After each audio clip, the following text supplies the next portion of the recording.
지난 한 주간도 하나님께서 우리 기쁨의 동산에 너무너무 잘해 주셨습니다. 24일과 25일에 걸쳐 진행된 성탄 행사에 여러분의 많은 섬김과 헌신 또 봉사를 통해서 행복한 또 성탄이 될 수 있었습니다.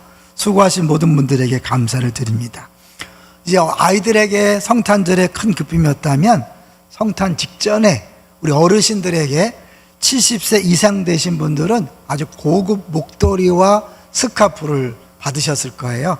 우리 장로님이 섬겨주셨는데 혹시 70세 이상 되셨는데 못 받았다, 사무실로 연락해 주세요. 왜냐하면 혹시라도 행정착오로 못 받으신 분이 있다면 또 안 되니까요. 70세 이상 분들은 다 우리가 드렸으니까요. 혹시 빠진 분들은 말씀해 주시면 좋겠습니다. 섬겨주신 분들에게 감사를 드립니다. 세 번째는 우리가 한몸 기도의 영상 광고가 나갔잖아요. 내년에는 다음 세대에게 우리 신앙을 전수하기 위해서 본격적으로 함께 기도하는 기회를 가지려고 합니다. 아무쪼록 신청할 때 가족별로 같이 하셔도 좋겠고 또 패밀리별로 같이 해도 좋겠고, 그래서 이제 우리 전체가 기도하는 교회가 되도록, 그래서 다음 세대에게 기도해야 된다 말하는 게 아니라 기도하는 모습, 함께 기도하는 기회를 가지려고 합니다. 많이 동참해 주십시오. 자, 이제 오늘 제목과 대제를 같이 확인해 보겠습니다. 불안에서 평안으로, 의심하는 도마, 다시 오신 주님입니다. 2021년 마지막 주일 예배입니다. 2021년을 돌이켜 볼 때 어때요? 아, 정말 살만 나는 한 해였다 이렇습니까? 아니면 정말 후회가 많은 한 해였습니까? 그러면 2022년은 어떤 마음으로 지금 준비하고 있습니까? 기대가 됩니까? 하나님께서 일하실 것을 정말 바라보면서 소망 중에 행복하게 준비하십니까? 많은 경우에 그러지 못한 것 같아요. 오늘 설교를 들으시면서 2022년을 행복한 마음으로, 기대하는 마음으로 맞이하시기 바랍니다. 혹시 두려움과 불안의 차이를 들어보신 적 있어요? 두려움과 불안의 차이. 비슷한 말이지만 그 약간 개념이 다르다 그래요. 두려움은 실제로 두려운 실체가 있을 때 느끼는 감정. 그러니까 뭐 무서운 개나 맹수를 만났을 때, 곰을 만났을 때 느끼는 것이 두려움이라면, 불안은 실체는 없는데 이 두려움의 경험 때문에 혹시나 또 그런 일이 벌어질까 봐 미리 염려하는 거라 그래요. 그러니까 우리가 2022년을 두려워할 필요는 없죠. 왜? 아직 안 왔으니까. 그러니까 우리 마음속에 불편한 건 뭐냐면 두려움이 아니라 불안인 거죠. 2021년까지 살면서 당했던 많은 어려움들이 2022년에는 또 생기면 어떡할까? 그건 실체가 아니에요. 막연한 두려움, 불안이라는 거죠. 오늘 그 불안을 가장 잘 느꼈던 사람이 바로 도마입니다. 왜 도마를 불안이라고 말하냐? 자, 이제 19절을 보시면 이 도마와 함께 있던 제자들이 어떤 감정이었는가를 볼 수 있어요. 19절을 한번 볼까요? 19절. 이날 곧 안식 후 첫날 저녁 때에 제자들이 유대인들을 두려워하여, 그러니까 제자들이 다 두려워서 문을 꼭꼭 닫았죠. 그런데 이 자리에 누구만 없었죠? 도마만 없었어요. 왜 도마는 그 자리에 없었을까요? 성경은 정확히 얘기하지 않지만 아마도 도마의 행적을 봤을 때 도마는 다른 두려움을 넘어서 불안증이 있어서 거기 참여하지 못했을까 상상해 보는 거죠. 자, 그러면 도마는 어떤 사람인가? 한번 성경 두 구절을 보겠습니다. 11장 16절. 요한복음 11장 16절을 가보세요. 같이 한번 읽어봅니다. 시작. 디두모라고도 하는 도마가 다른 제자들에게 말하되 우리도 주와 함께 죽으러 가자 하니라. 네, 예수님 말씀을 제대로 이해하지 못했지만 뭐요? 우리도 주님과 함께 죽으러 가자. 굉장한 용기와 충성을 보여주는 거죠. 물론 문맥은 잘못 파악한 거예요. 하나 더 보면요, 14장 5절이에요 14장 5절. 14장 시작. 도마가 이르되 주여 어디로 가시는지 우리가 알지 못하거늘 그 길을 어찌 알겠사옵나이까. 그러니까 예수님이 하시는 말씀을 잘 몰라요. 이해를 못해. 물론 다른 제자도 그렇지만 결국 굉장히 자기중심적으로 열심을 내되 오늘 본문과 연결해 보면 눈에 보이지 않고 경험되지 않으면 믿지 못하는 그런 상황이죠. 충직하지만 상상력은 떨어져서 자신에게 절대적 확신이 들 때만 행동하는 사람이다. 그래서 MBTI를 해서 이 도마를 얘기하더라고요. 여러분 MBTI 조사해 보셨어요? 참고적으로 저는 ESFP예요. 전형적인 외향성에다가 S하고 N은 잠깐 왔다 갔다 하는데 FP입니다. 이 도마는 S일까요? N일까요? 좀 어렵죠? S예요, S. 한번 보여주세요. S는 감각형인데 미래보다는 현재를 중요시하고 실제 경험을 굉장히 토대로 생각하고 판단하는 거죠. 그래서 도전보다는 한 분야에서 꾸준하게 파고드는 것을 잘한다. 같은 길로 다닌다. MBTI 이야기를 하면 그런 거 안 믿는다고 말하는 사람이 되게 90%가 S형인 거죠. 그러니까 자기 경험, 자기 생각이 가장 중요한 사람인 거죠. 그런가 하면 이 도마는 예수님을 사랑하고 존경하는 건 맞았어요. 아까 얘기했잖아요. 막 죽으러 가자. 그리고 막 예수님이 말씀할 때 잘 귀 기울이고 어쨌든 이해는 못하지만 거기에 관심을 보이는 사람이었어요. 그런데 그렇기 때문에 희망 고문에 시달리지 않겠다라고 하는 거죠. 이것도 한번 같이 볼까요? 희망 고문이라는 게 뭘까요? 이제 사실 어려운 상황 속에서 그냥 막연하게 희망을 가지면서 이겨내고자 하는 건데 굉장히 현실적인 사람이니까 나 그런 거 원하지 않는다. 그래서 제자들이 우리 다 봤어. 우리가 봤어. 예수님 살아났어. 하지만 자기가 볼 때는 그렇게 못 박히고 창에 찔려서 무참하게 돌아가신 분이 살아날 일은 절대 없다. 이건 죽었다 깨나도 있을 수 없는 일이야. 살아났으면 좋겠지만 그렇지만 나는 그렇게 헛된 희망 가지고 그렇게 살지 않을 거야. 그런 거죠. 그러니까 그만큼 도마는 예수 부활을 믿을 수 없는 사람이라는 거죠. 그런데 사도 요한은요, 이 도마가 가장 복음적으로 바뀌었다는 것을 기록해요. 한번 보겠습니다. 오늘 이렇게 의심 많았던 도마가 어떤 고백을 하냐면 본문 28절을 보세요. 28절 시작. 도마가 대답하여 이르되 나의 주님이시요 나의 하나님이시니라. 이게 하나님이 원하시는 최고의 신앙 고백이에요. 여러분도 이런 신앙 고백이 있기를 주의 이름으로 축원합니다. 만약에 이런 고백이 없다면 아직 예수 믿는 게 아니에요. 예수님을 나의 주님, 나의 하나님이다. 여러분 한 해를 돌아보면서 정직하게 자신을 돌아보세요. 여러분이 교회 열심히라고 믿는 게 아니에요.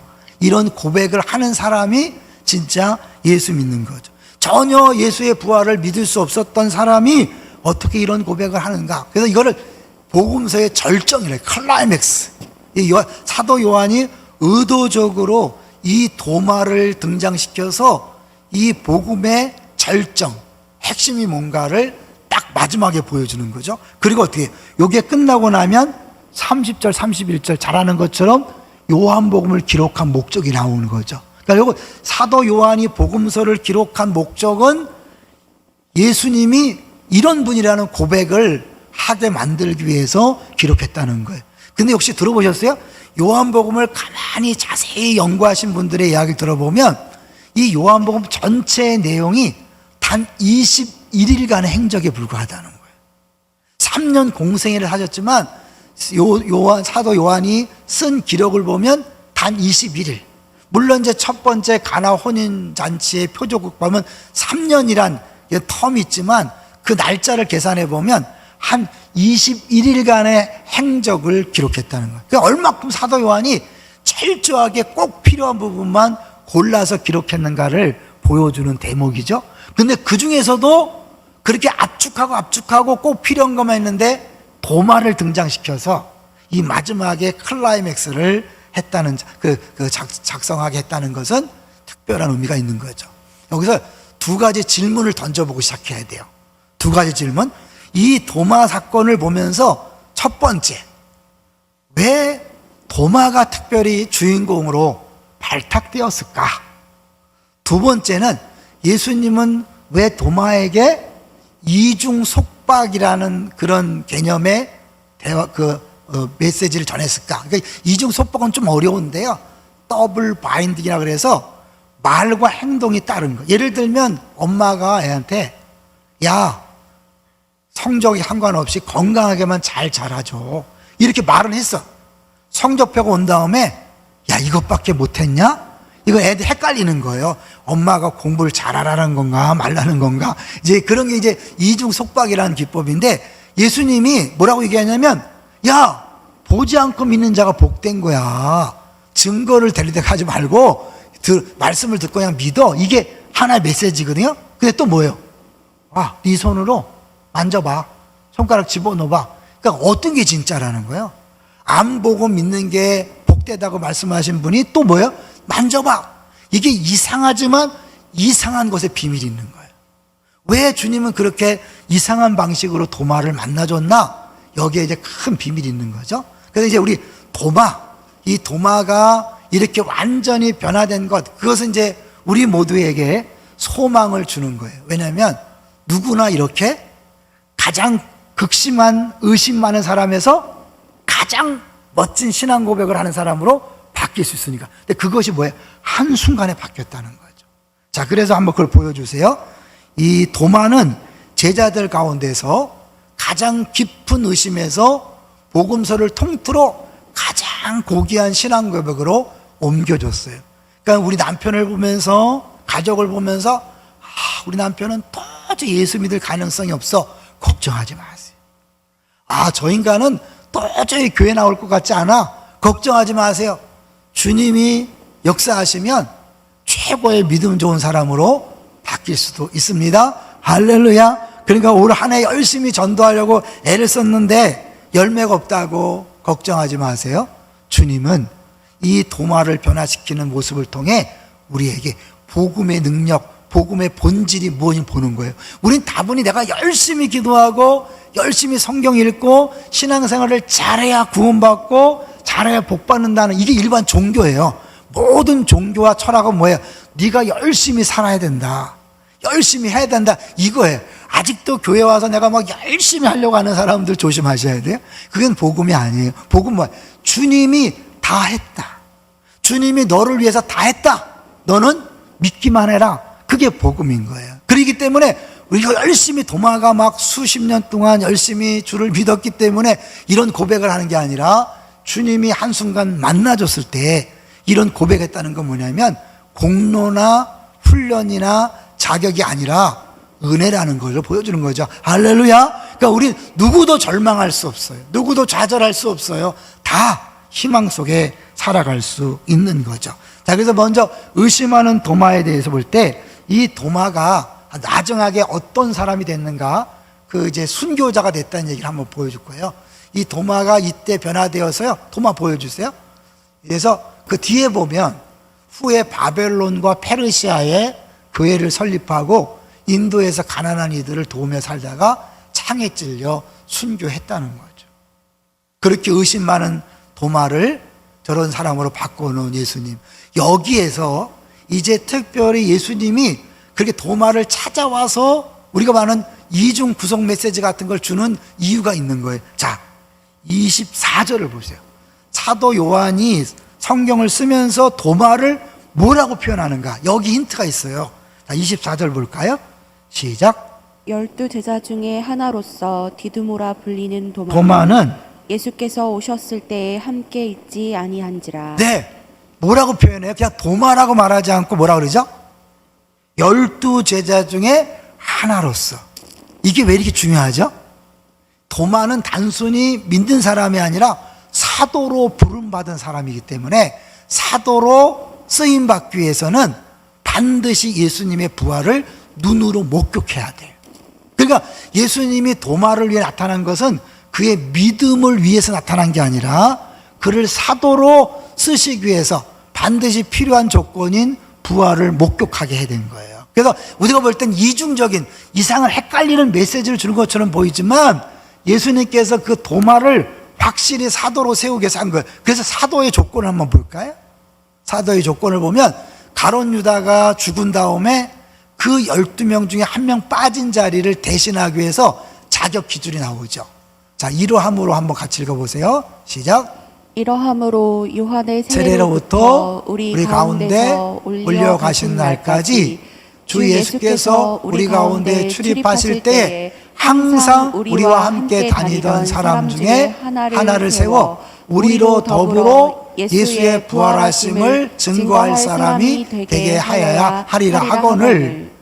결국 이 부활을 직접 목격해야만 사도의 자격이 되는 거예요. 바울 사도가 예수님 제자가 아니었잖아요. 자기가 사도를 계속 강조하기 위해서 고린도전서에 보면 뭐예요? 나 같은 자에게도 예수님께서 나타나셨다, 부활을 목격했다는 걸 강조하거든요. 그러니까 단순히 믿음을 주기 위해서 도마를 만난 게 아니라는 거. 이 말은 뭐냐면 예수님 도마를 만나 주신 것처럼 나도 제 눈앞에 나타나 주세요, 이러지 말라는 거예요. 이럴 필요는 없다는 거예요. 왜? 예수님은 우리의 믿음을 위해서는 충분히 사도들의 증언, 말씀을 통해 듣고 믿는 것, 그것이 복되다고 말했기 때문에 구체적으로 우리가 눈에 보고 만져야만 믿어지는 게 아니라 말씀을 통해 얼마든지 믿을 수 있다.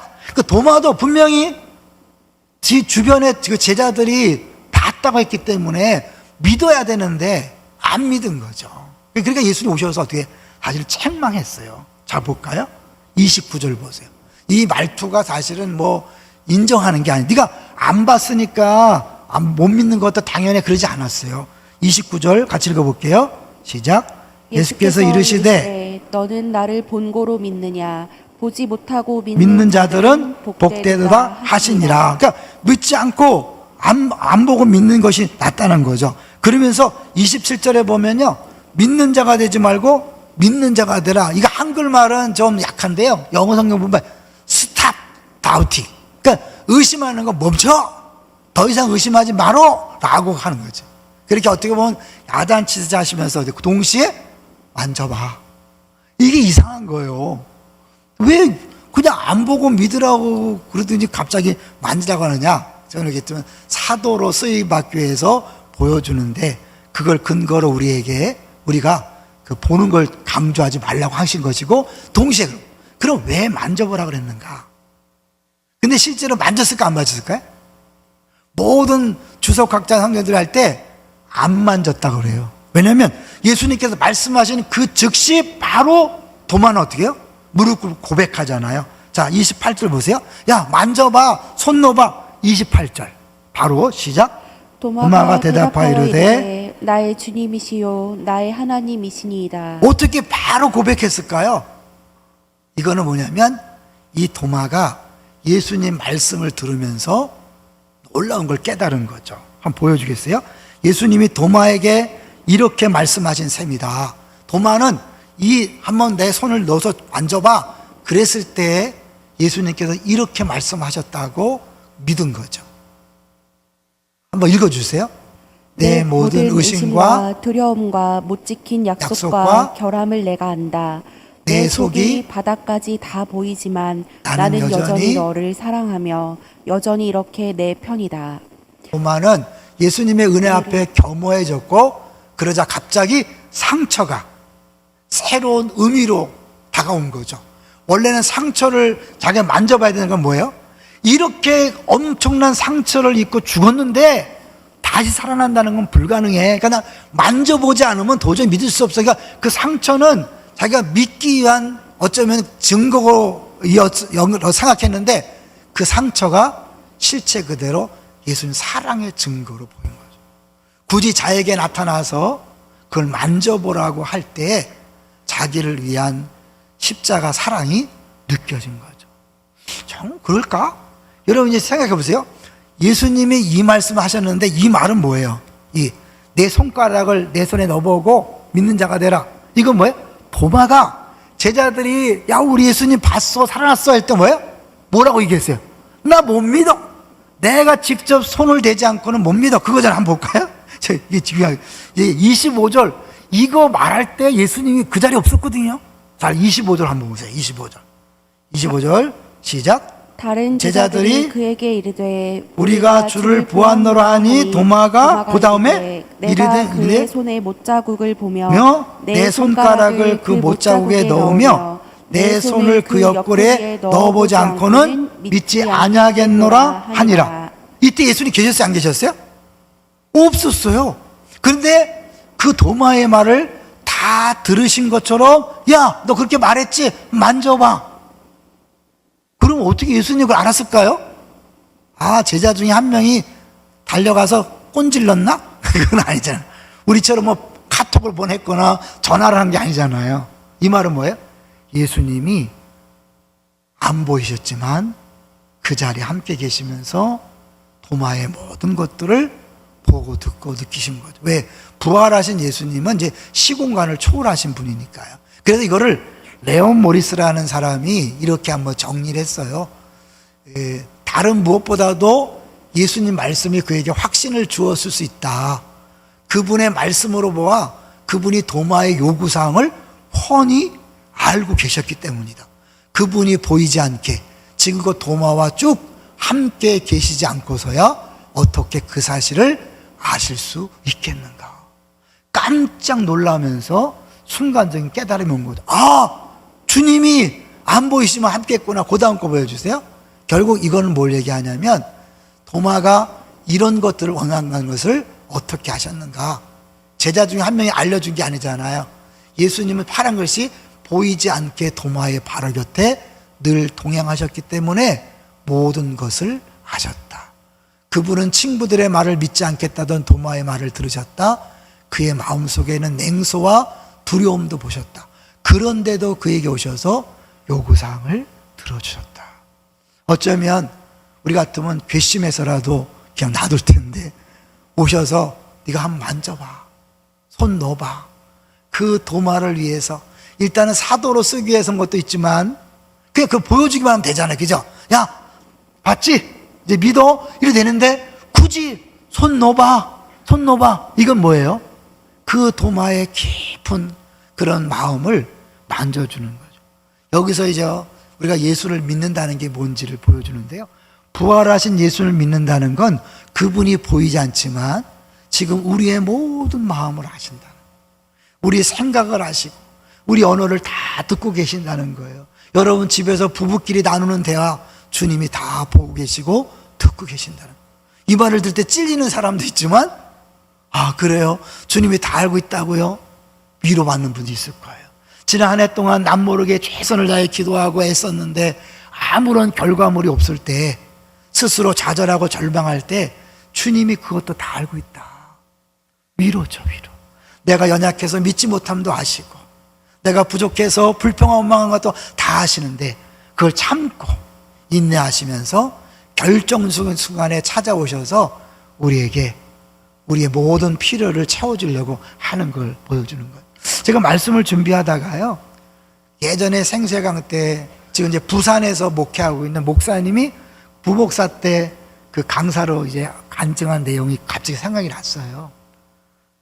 그분이 사실은 15년 동안 막 열심히 사역을 했는데 열매가 없고 애들이 변화되지 않는 것 때문에 너무 힘들어서 이제 교회를 떠나고 싶어서 유학을 핑계대고 떠나려고 하다가 이제 그 기간이 있어서 어느 이제 수련회, 그러니까 오랫동안 하는 이제 세미나 같은 그 수련회죠.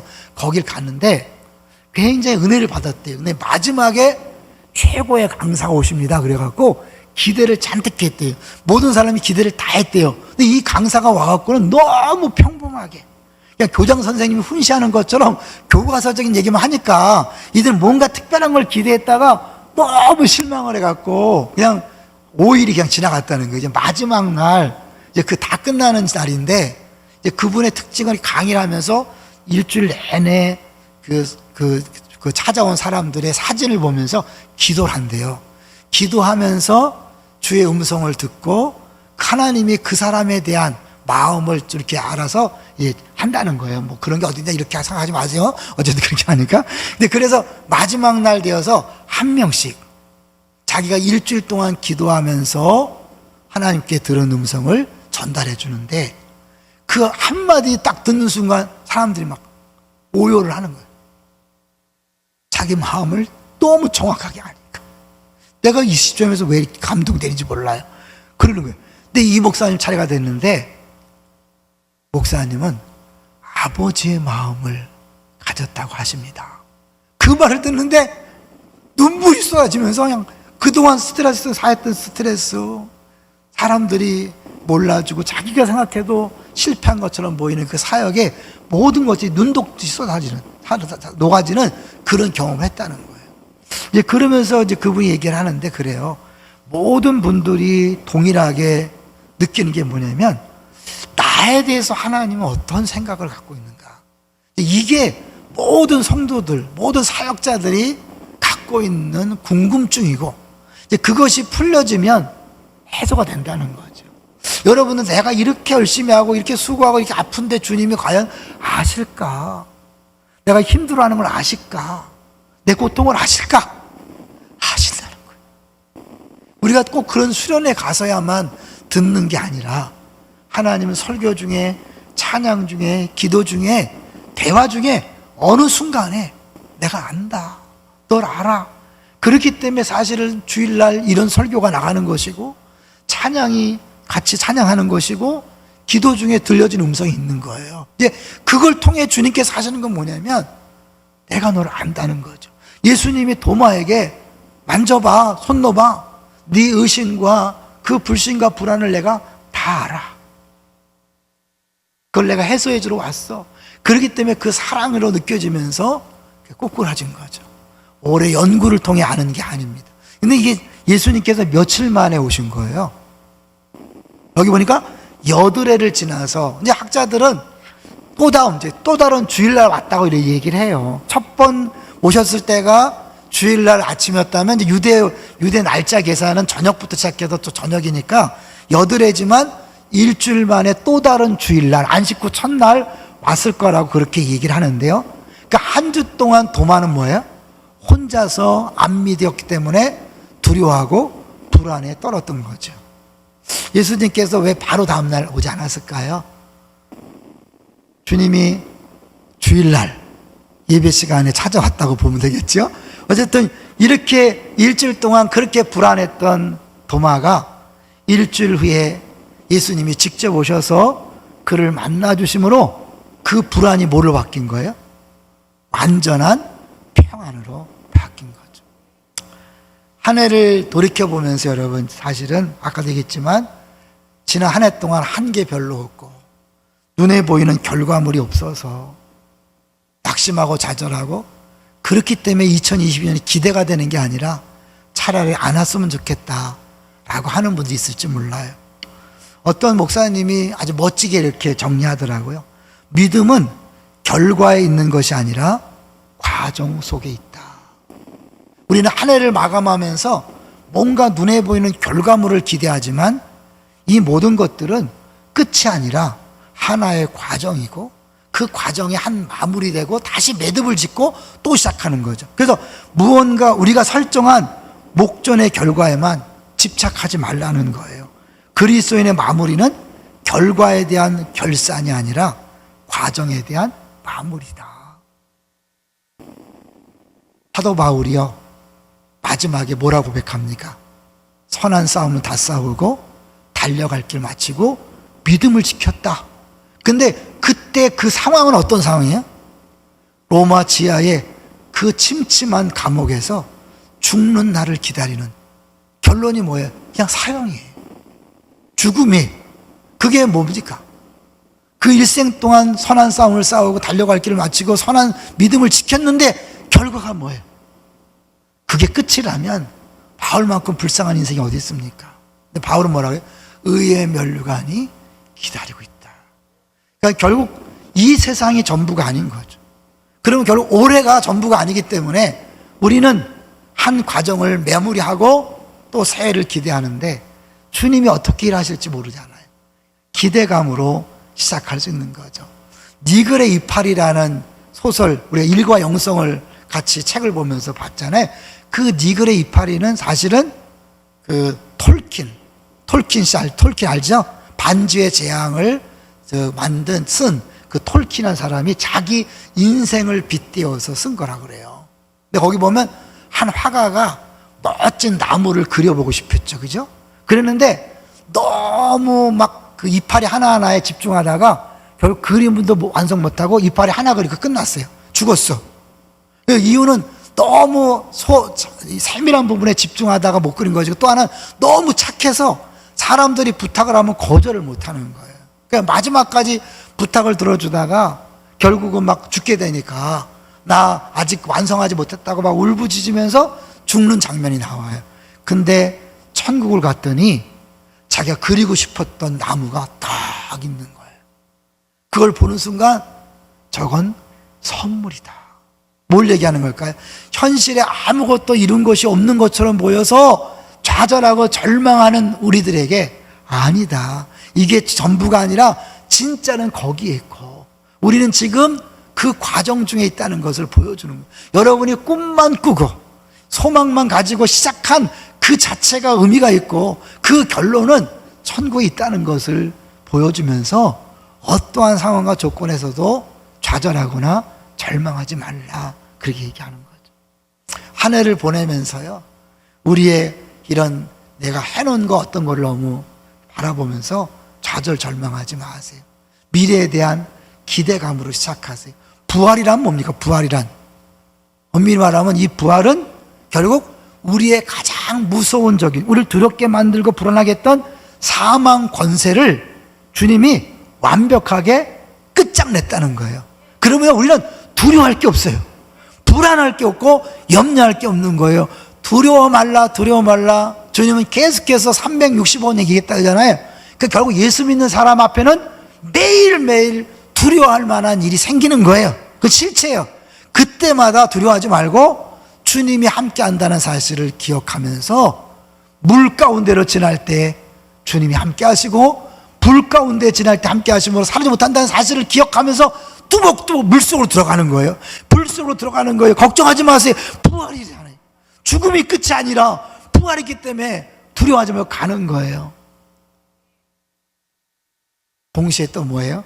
결국 하나님 속에서 우리가 불안할 때는 내 영혼은 어찌하여 내가 불안해하는 거, 스스로 자기에게 자꾸 믿음으로 선포하시는 거. 눈에 보이지 않는 두려움, 그건 눈에 보이지 않는 건 실체가 아니잖아요. 2022년을 보면서 불안해하는 건 뭐예요? 실체가 아니에요. 안 왔잖아요. 아직 안 왔는데 우리가 쓸데없이 불안한, 그때는 뭐냐면 사실은 뭐예요?